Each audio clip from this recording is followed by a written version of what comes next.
inutile. Alléluia.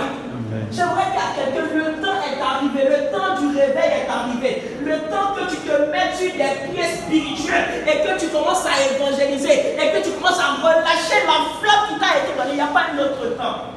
Oh Seigneur, moi j'attends d'avoir mes 18 ans, moi j'attends d'avoir mes 24 ans. La vie ne dépend pas de toi.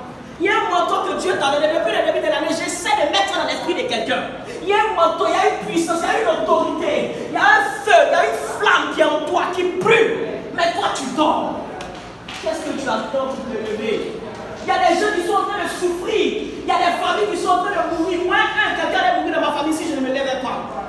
Quand tu pries, Dieu peut te montrer des choses que tu ne vois pas, que tout le monde ne peut pas voir. Mais seulement parce que toi tu pries, Dieu te montrera que ton père est en danger. Dieu te montrera que ta mère est en danger. Et tu ne vas pas seulement penser à donner de l'argent à ta mère, mais tu vas aussi penser à sa vie spirituelle. Aujourd'hui vous travaillez, peut-être vous partez à l'école, puis non, demain je vais rendre ma mère heureuse. Mais dès le moment où tu commences à travailler, ta maman meurt. Tu commences à travailler, ton papa meurt. Tu as des millions. Les gens qui t'ont aidé, ton papa qui a payé ta scolarité. Au moment où tu commences à avoir le bac, il meurt. Seulement parce que tu as négligé le côté spirituel. Seulement parce que tu as négligé le volet spirituel. Seulement parce que tu n'as pas prié. Pendant que toi tu es en train de souffrir pour aller à l'école. Et tes frères sont devenus vagabonds. Pourquoi? Parce qu'il y a un hôtel qui a été bâti dans la famille. Il y a un hôtel de bar qui a été bâti dans la famille. C'est pas quand Dieu appelle un homme, Dieu s'assure que les hôtels de la famille soient brisés d'abord. Parce qu'aucun homme ne peut servir si on va briser les hôtels de famille. Parce que tout homme sur la terre a le sang de son père. Ce qui veut dire que quand tu commences à servir, que la première des choses, la première attaque vient d'abord de ta famille. Si tu n'as pas détruit les hôtels de Baal qui sont dressés dans ta famille, il n'y aura pas de prospérité. Et il y a des gens qui aujourd'hui sont en train de vivre des complications. Seulement parce que ces personnes n'ont pas encore pris conscience. Il y a des hôtels qui sont en train de prier contre toi. Toi, tu te limites seulement à ta vie, le déjeuner qu'on te donne. Mais le volet spirituel. Moi, ma mère allait mourir. Dieu m'a révélé ça. Je me suis levé pendant la nuit. J'ai dit, Seigneur, cela n'arrivera pas au nom de Jésus. Alléluia. Cela n'arrivera pas parce que tu as les yeux spirituels. Cela n'arrivera pas parce que tu pries. Mais tu ne pries pas. Tu es livré à toi-même. Aucune vie de prière, aucune vie de méditation, aucune intimité avec Dieu. Tu fais parce que ton temps a joué. Il n'y aura pas de changement. Alléluia. Il n'y a pas quelqu'un qui est le bien-aimé de Dieu ici. Nous tous, Dieu nous aime. Il n'y a pas quelqu'un qui est le chouchou de Dieu. Il n'y a pas quelqu'un sur qui on a mis bien-aimé de Dieu. Non, tout le monde est aimé de Dieu ici. Ce que Dieu fait pour l'autre, Dieu peut faire pour toi aussi.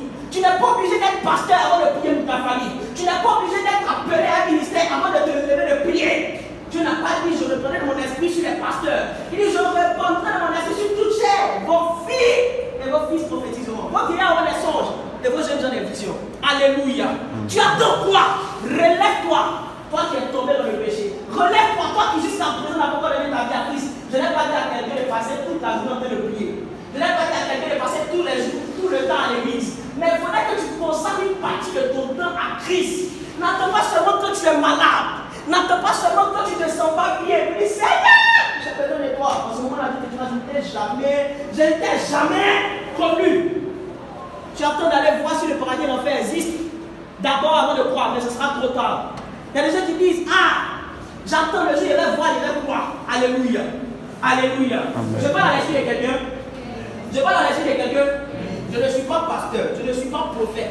Personne ne m'a établi comme étant prophète. Personne ne m'a mandaté. On n'a pas versé une sur ma tête pour dire, toi, je t'établis comme homme de Dieu. Mais Dieu m'a fait sentir ce poids, ce manteau. Et je sais que vous sentez ça aussi. Il y a des gens qui ont une onction particulière. Une onction qui te donne de prier, de déplacer les montagnes. Mais tu ignores cela. Parce qu'on t'appelle seulement sédiche. Parce qu'on t'appelle seulement grâce. Tu oublies que derrière toi, il y a un esprit fort qui est là. Tu attends pas pour te lever. Alléluia. Tu attends pas pour te lever. Moi, j'ai dit aux gens, je suis capable de guérir des personnes. Non, ça t'étonne.